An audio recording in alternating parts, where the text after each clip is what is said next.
Heavenly Father, Divine Mother, friend, beloved God, Jesus Christ, Babaji Krishna, Lahiri Mahashaya, Swami Shri Yukteswarji, beloved Guru, Paramhansa Yogananda ji, saints of all religions, we humbly bow at thy feet. Divine Mother, teach us to love all your children as you love us.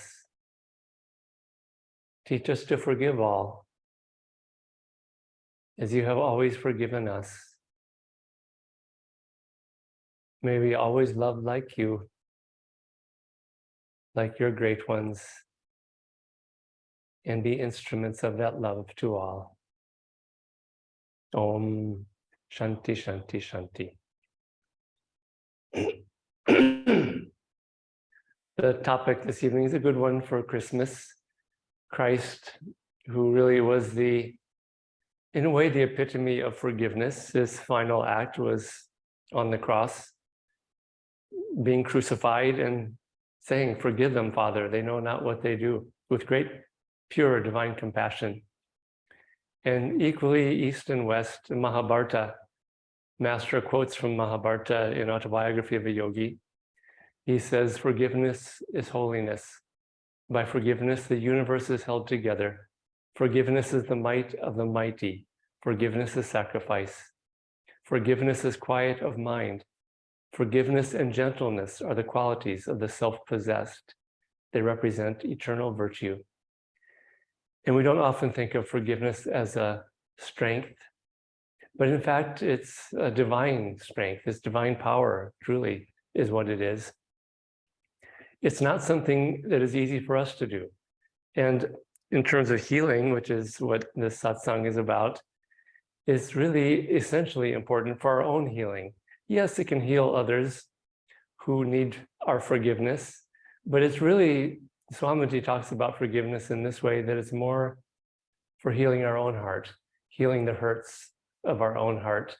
And how many do we have? I mean, we have countless hurts in this lifetime from people who have either criticized us or betrayed us or been cruel to us. And there's a lot of hurt there if you hold on to it. And the way to let go of it is to forgive. But it's not a human thing to do that. It's really comes from a higher power. Deviji, Nayaswami Deviji, her most recent blog, I would highly recommend because it's about the power of forgiveness. And I won't tell the whole story, but she tells it so well. But it's about a woman who was in a concentration camp in World War II with her sister and some other family members. And her sister was killed by the Nazis.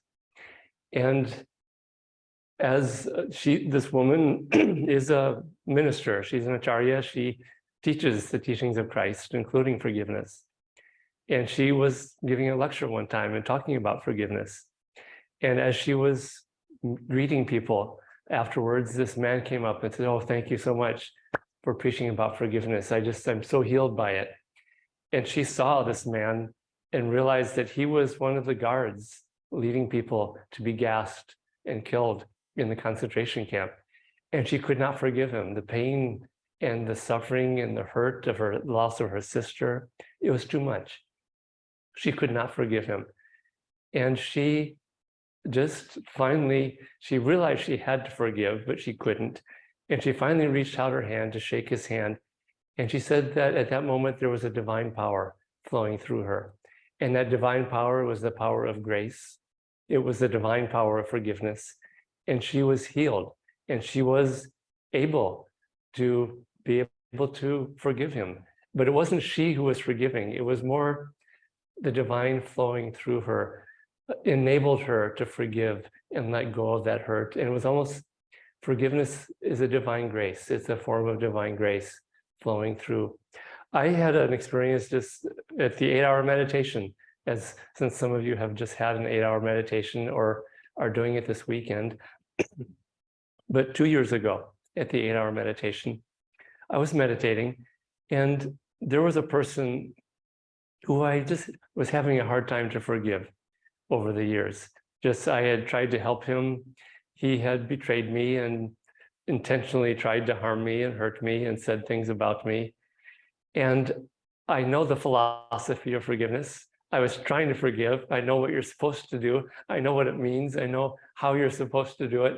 But when I would see the person, the hurt was still there, and just the heart would kind of get tense, and I couldn't let go of it. It was just as hard as I tried, and all of the philosophy and theory in the world, it was not doing me any good to be able to forgive this person. And it wasn't some horrible thing they did, like this story that Devarshi told, but it was more like what many of us have experienced and do and will experience.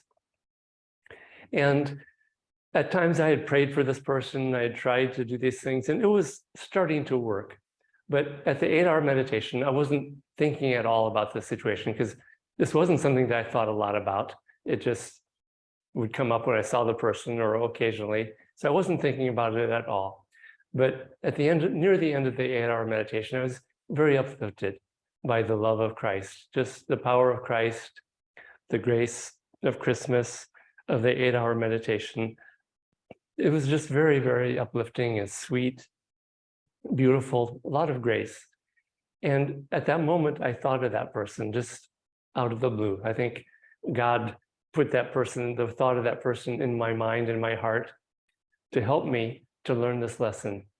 And in that uplifted state, it was like, of course, I forgive. And it's not that I forgive, it was that somehow in that uplifted state, I could see that person perhaps more through God's eyes. I could see maybe the hurts that in his own life that were not good and unfair, that maybe caused him to act out in that way and to try to cause me harm. And I realized that it wasn't against me, it was really something that was in that person. And forgiveness was just, it wasn't even like I had to say, I forgive you, or I even had to think the thought.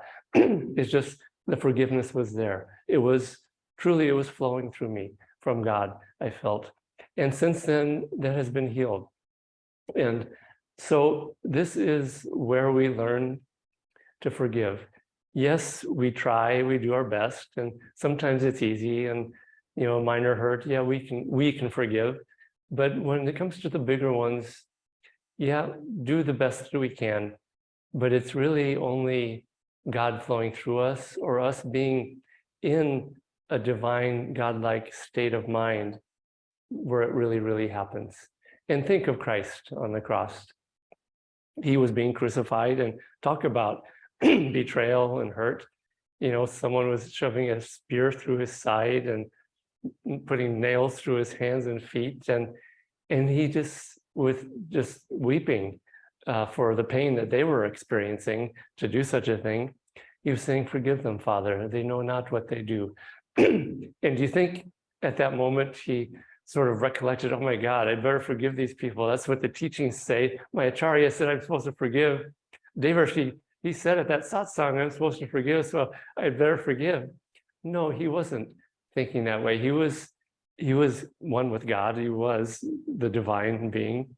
And so it was just the pure nature of the divine is to forgive. And when we're in tune with the divine, we simply forgive. It's just the most natural thing in the world, because God forgives. And sometimes it's helpful to think more philosophically, that just think of all the lifetimes we've had. We have probably screwed up and hurt and messed up and intentionally, unintentionally hurt so many people in all these lifetimes, and God has forgiven us. And so if one person hurts us in one instance, just one tiny little moment in time, it's just let go and forgive. But more importantly, tune in to the divine forgiveness and the divine way of doing these things, which is when we get in tune with divine grace, then it just naturally flows through us. Swamiji really taught this so much in his life, because he was betrayed by his own guru bhais in unfathomable ways. And he tells a very interesting story. And it's about the woman who was responsible for throwing him out of his guru's organization, Tara Mata, who just really had it in for Swamiji and really betrayed him. And Swamiji tells this story. And he says that one day out of the blue, a man flew all the way from New York City just to see Swamiji. And after that visit, he flew all the way back to New York City. It was just, and this is all the way across the United States, so like a 10-hour trip. And he only had one thing to do. And I'll read Swamiji's words because it's about forgiveness. And this man said that he had a vision, he told me, Swamiji's words, and had been instructed to share it with me. This man said, I saw you with Master in a monastery 2,000 or more years ago. He had put you in charge over the monks. Tara Mata was your younger brother in that life. You were very magnetic and commanded a following. Unfortunately, your prominence went to your head. You turned against Master and, drawing many students away from Master, created your own following. Tara remained loyal to Master and was adamantly opposed to what you had done.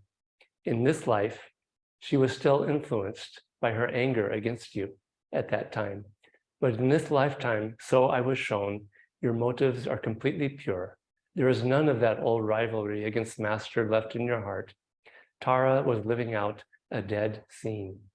When she died, she realized what a great mistake she had made and longed to ask for your forgiveness.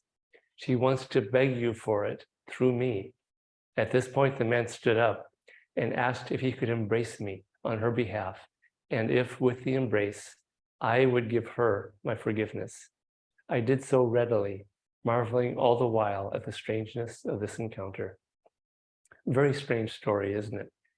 And Swamiji, he had already forgiven. He always forgave those who hurt him. There was never a touch of anything else because he was in tune with the divine. It wasn't the philosophy. He didn't look it up in the book when it was time to forgive. He didn't Google forgiveness or look in the index, oh God, how do I do this? Just when you're in tune with the divine flow and you're an instrument for the divine, forgiveness just flows naturally and the hurts are all healed at the same time in our hearts.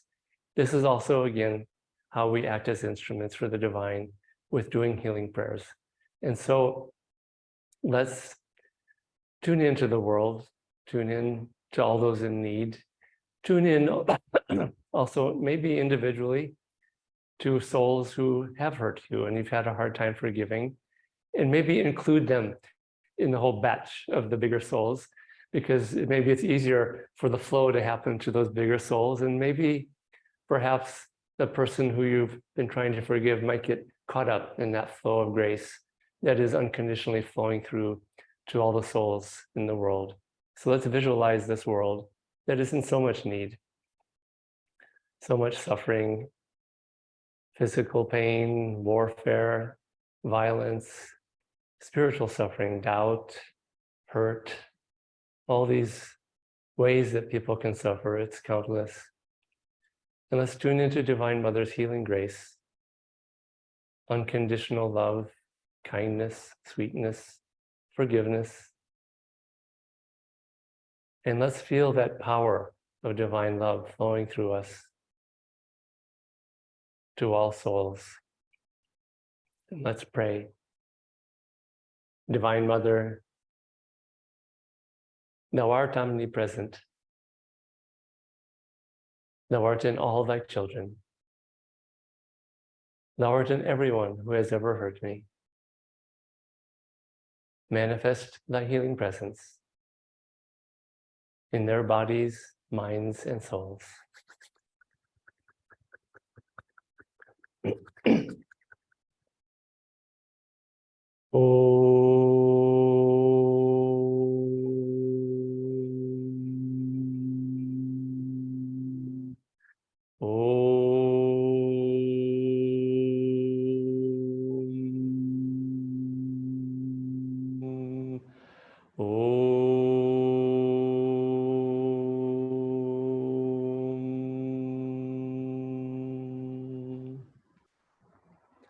Om Shanti, Shanti, Shanti.